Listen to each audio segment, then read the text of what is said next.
Por estos días han aparecido acusaciones de hostigamiento a trabajadoras del Congreso. Se insinúa o se dice que provendrían de la mesa directiva.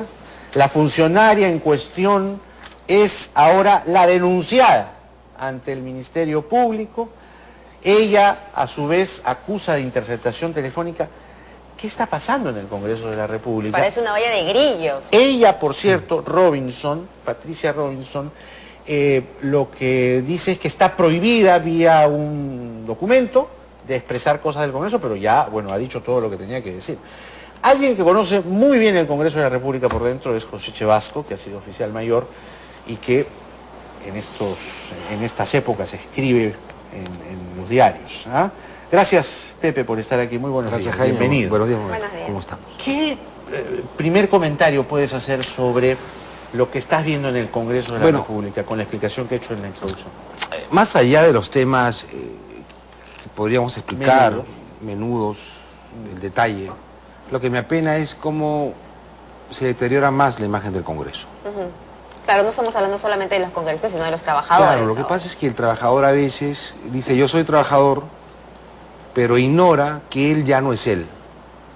Porque cuando la prensa, cuando los medios de comunicación se refieren a la persona, ya no dicen fulano de tal, hablan funcionario del Congreso, empleado del Congreso, y ponen a toda la institución dentro del mismo saco. Y ante estos acontecimientos de carácter personal, quien sufre más es la institución parlamentaria, y claro, eso a mí me apena. Pero hay que contextualizar esto que está sucediendo, porque paralelamente hemos visto el escándalo que desató la DINI.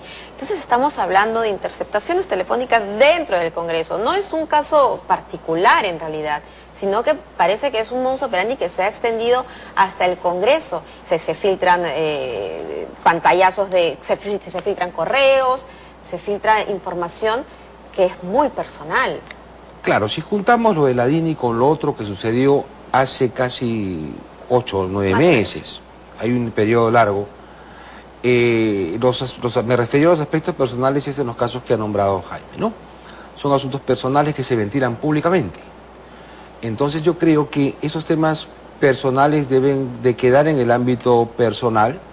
Las personas tienen derecho a denunciar si se sienten ellas coercionadas, si se sienten presionadas, si se sienten vulneradas en sus derechos, tienen todo el derecho del mundo para poder hacerlo por las vías correspondientes, pero que esto desborde a los lineamientos de carácter público, quiere decir que ha habido una falta, creo yo, de manejo interno en el Parlamento para que esto no suceda. Ahora, no es primera vez que se oye hablar de interceptación, de chuponeo en el Congreso. De hecho, recuerdo cuando estabas tú, también se hizo un barrido electrónico, en fin, creo que durante la gestión de Meche Cabanías. O sea, no es novedad que el Congreso o dentro del Congreso se haga este tipo de maniobras oscuras, turbias, ¿no?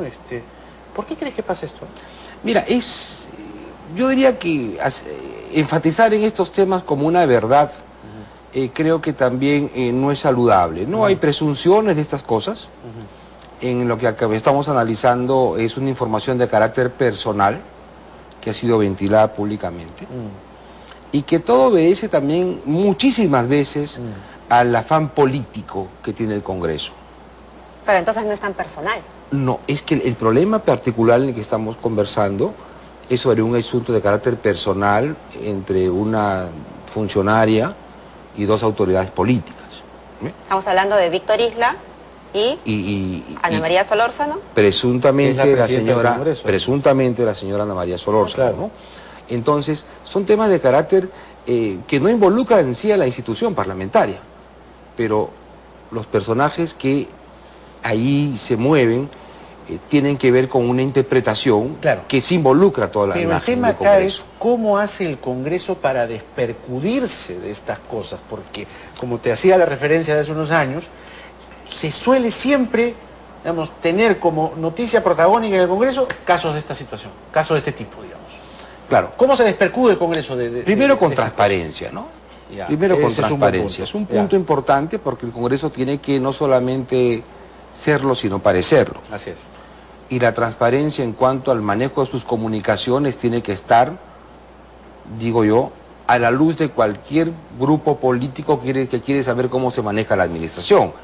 Pero eso también depende del buen interlocutor que existan para estos temas a nivel administrativo en el Parlamento, para saber explicar lo que tiene el Congreso, lo que no tiene el Congreso, si el Congreso es vulnerable ante ello o el Congreso no es vulnerable ante ello. En ese sentido, la posición clave es la del oficial mayor. Exactamente. Que tendría que ser una persona sumamente independiente, que esté más allá de los intereses políticos. ¿Eso sucede? Bueno, el actual oficial mayor, el doctor Ángeles Gilman, es un antiguo funcionario del Congreso. Él viene desde la Cámara de Diputados, estuvo presente también en mi administración como jefe de redacción del acta, y ya producto de la carrera que él ha seguido desde sus inicios en el Parlamento es que ostenta hoy este cargo, y es una persona totalmente objetiva y está fuera de cualquier, digo yo, inclinación de carácter partidario, y en mi opinión cumple una excelente función en el Congreso. Ahora, yo insisto con la pregunta, ¿cómo hacer desde el Congreso? ¿Qué debería el Congreso hacer con una situación de este tipo? Transparencia total. Porque si aparece el fin de semana un recorte periodístico en el cual una funcionaria dice que tiene audios, que ha grabado y que además acredita que la están hostigando, ella ha grabado con su teléfono. Así es. Claro, no ha chuponeado, ella ha grabado. No, pero eso acredita una prueba. Claro. Eso constituye una prueba. Claro, constituye una prueba del diálogo que ella ha sostenido, ¿no? Con un funcionario también del Congreso.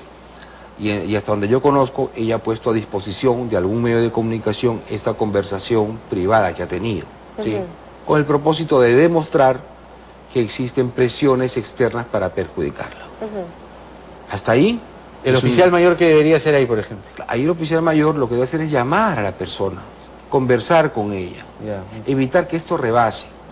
No es la primera vez que existen problemas personales en la institución del Congreso. Me imagino. Entonces, es deber del oficial mayor, del funcionario respectivo, llamar, conversar. Entonces parece que no había un buen manejo ahí, porque justamente ayer tuvimos una entrevista con el oficial mayor y él lo que ha hecho es negar de antemano cualquier tipo de evidencia que sea presentada por Patricia Robinson. Que la denuncia es falsa. Que la denuncia es falsa. Ya adelantó opinión, pues ya, claro. O sea, ya... Claro. Ahí el oficial mayor cumple es evitar que se desborden las cosas hacia la esfera pública. Él tiene que usar método de persuasión, o sea, cuidar la institucionalidad. El oficial mayor por momentos se convierte en un sacerdote en el que recibe los secretismos y confesiones de parte, de manera que a él le permiten administrar bien y prevenir los pero conflictos. también encarga penitencias, es decir... Ese es parte de, ¿no? Parte de. Pero a que me refiero es que el oficial mayor tiene esa función. ¿Y quién nombra al oficial mayor? El Consejo Directivo. A propuesta del presidente. El Consejo Directivo, que es un órgano multipartidario, es que le otorga la confianza al funcionario denominado oficial mayor. Bueno, es una pena en realidad, porque como bien has dicho en un inicio, lo que esto hace es minar aún más la imagen que tiene el Congreso, pero creo que es importante escuchar las denuncias que tiene que hacer Patricia Robinson, ya que es la única manera que a través de los medios de comunicación esto va a encontrar eco. Es que es lo que además hablábamos antes de la entrevista, pues es la historia perfecta, ¿no? La presidenta del Congreso, el expresidente del Congreso, hay amor, el poder, una funcionaria bella, guapa, ¿no? Entonces tienes pues todos los elementos. Podríamos hablar una... Esto le puede ganar a Onur, ¿no? Los 1001 plenos. Pero en realidad no, pero no hay que quitarle seriedad a una cosa que es muy importante, porque lo que sí yo me pongo en los zapatos de Patricia Robinson y la verdad es que no debe ser, no está bien que te estén hurgando tus correos, tus llamadas, eso es un delito y ella tiene todo el derecho de denunciarlo. Y tiene todo el derecho de acudir a la justicia para esclarecer las cosas. Está pésimo, el problema ahora es que ahora ella es denunciada. El mundo al revés en Por eso este pues, país. entonces... El mundo pendular. Pendular. Pero ese péndulo tiene que estar siempre en movimiento. Gracias Muchas gracias por la invitación. Vamos al corte, Mabel. Nos vamos al corte y ¿con qué vamos a regresar?